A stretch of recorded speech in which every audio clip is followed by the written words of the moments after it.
Hi, my name is Robin Banerjee. I'm the head of psychology at Sussex, and I'm a developmental psychologist. I focus on the social and emotional development of children and young people. And you can probably imagine we've been really quite busy over the past year with research that tries to illuminate, get an insight into the experiences of young people in the context of COVID-19, particularly with regard to family life and schooling. I've also been involved with the curriculum for Wales for a number of years now. I was involved in the development of the Health and Wellbeing, AOLE, and I'm also a member of the Curriculum and Assessment Group. I hope that this video helps with your discussion of what we might need to do to ensure that the foundations of learning are in place as in-person teaching and learning resume in our schools over the coming weeks and months. So the key question for us now is, what are the challenges to getting learners ready to learn, and how can we overcome these? We hear a lot of talk these days about learning that's been lost during lockdown and how we need to help children and young people recover or catch up. And I'm going to talk in a minute about what I think recovery and catch up really mean, because I think there are some really serious misunderstandings. But before that, I want to bring out a hugely important point. It's about inequalities. We know that some learners have been supported during lockdown at home with parents and carers who've been helping them to sustain and develop their knowledge and skills, and with all the technology in place to help them to connect with their schools.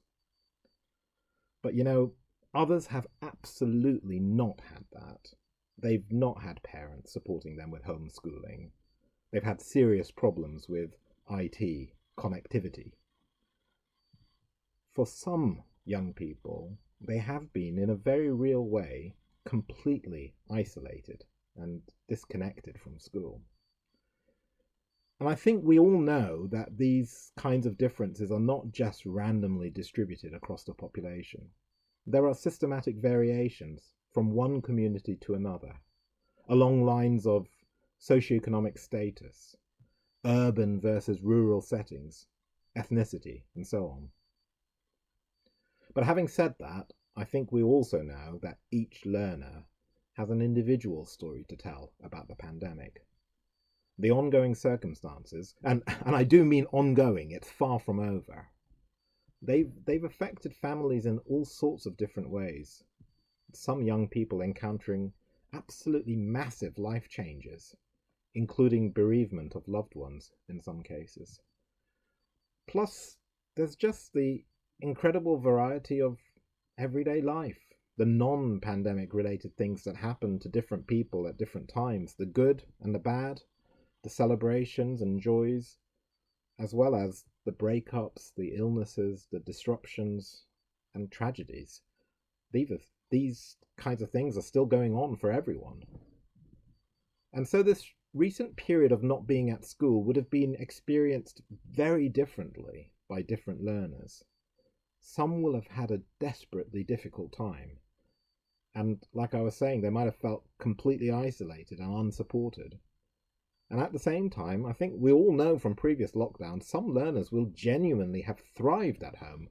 The break from the demands of the school routine, both the academic routine and the social demands, might actually have been a massive relief for some children and some teenagers. So let's look at this notion of recovery. I hope it's obvious from what I've been saying that I'm absolutely not talking about a simplistic academic catch-up. It's not just about assessing learners to figure out where they are in their learning, working out what learning has and hasn't happened, putting in extra support, classroom time, booster classes, whatever, to ensure that the children catch up to where they should be.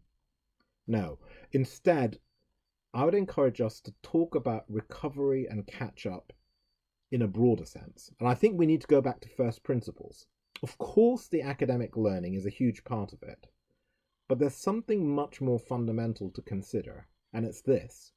What does it mean for a child or a young person to be ready to learn? And I think a good place for us to start with this is remembering what we all know about educational transitions. What do we have to consider when a child first starts school, or when a child is moving up from primary school to secondary school? We know those transition points are hugely important. And we also know it's not just a matter of assessing a child's academic knowledge and skills and then just sort of filling in the gaps. Think about when a child first comes to school. And I've got to say, I really do think early years education can give us a lot here. Decades of research show that we have to look at a lot more than just academic prerequisites, right? It's not just about working out whether children know their letters or can count to 20 or can use the right words for different colors or whatever. It's much broader than that. We need to think about what children are coming to school with. What exposure have they had to reading books? Are there even any books in the home? And maybe how much talk they've been exposed to. How much have they even participated in conversations with other people? We know that varies dramatically between young children. And then there are all the questions of their social and emotional skills, their competencies. How do they manage just being with other people, other kids as well as adults? Can they play? Can they have fun interacting with other children in a connected way? Do they respond with confidence and enthusiasm or anxiety when they're with other people? And what about their learning? What's their attitude towards it? Will they be able to keep going and persevere when they encounter something difficult? Do they feel comfortable when an adult is offering help to them? Do they have that fundamental belief in their own capacity to learn, in their own ability to achieve? And all of these things need to be considered now. It's not just academic ability, it's not just their knowledge and skills about different subjects, it's the level of confidence and motivation that they bring to the learning in the classroom. It's the relationships, all the social skills involved in making and keeping them. It's the emotional well-being, it's the mental health, and frankly, it's also the physical health, right? Think about a young person's physical activity levels during lockdown. Think about their nutrition. Think about their sleeping patterns. There's a lot there. And we know all of these things have been affected by the pandemic. Definitely to different degrees for different communities, for different families, for different kids. But we need to look at them.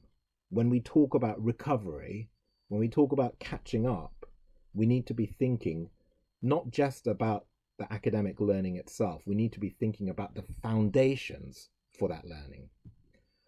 And the curriculum for Wales really does give us a really great framework for having these conversations. The 4 purposes, after all, they really link right back to all these foundations for learning. What are the conditions for ensuring that we support young people to become ambitious, capable learners, enterprising, creative contributors, healthy, confident individuals, and ethical, informed citizens of Wales and the world? So I want to close by giving you 3 sets of questions to explore together. First of all, how have different learners experienced the pandemic? And what impact has this experience had on the foundations for learning that I've been discussing? Remember, it's not just the academic knowledge and skills. It's about confidence and motivation, relationships, play, socializing, physical, mental health, all of those sorts of things. Secondly, what has worked in supporting your learners to develop and maintain these foundations? Why has it worked? You can think about this in terms of all the expertise you already have with managing school transitions, because this is another school transition. And it's important to think about what we can learn from our previous experiences with schooling in the pandemic. What didn't work? Why not? And thirdly, what else can we do as a whole educational system to support learners? What else needs to be in place? I feel absolutely sure that a crucial ingredient is the consideration of staff well-being and support at this time, plus engagement with families beyond the school gates, right? We know more than ever that working in partnership with families has got to be crucial. How can we ensure that whole system, that whole learning community is working most successfully? And I'd encourage you to keep those 4 purposes in mind throughout. What do learners really need in order to progress towards these underlying fundamental aims?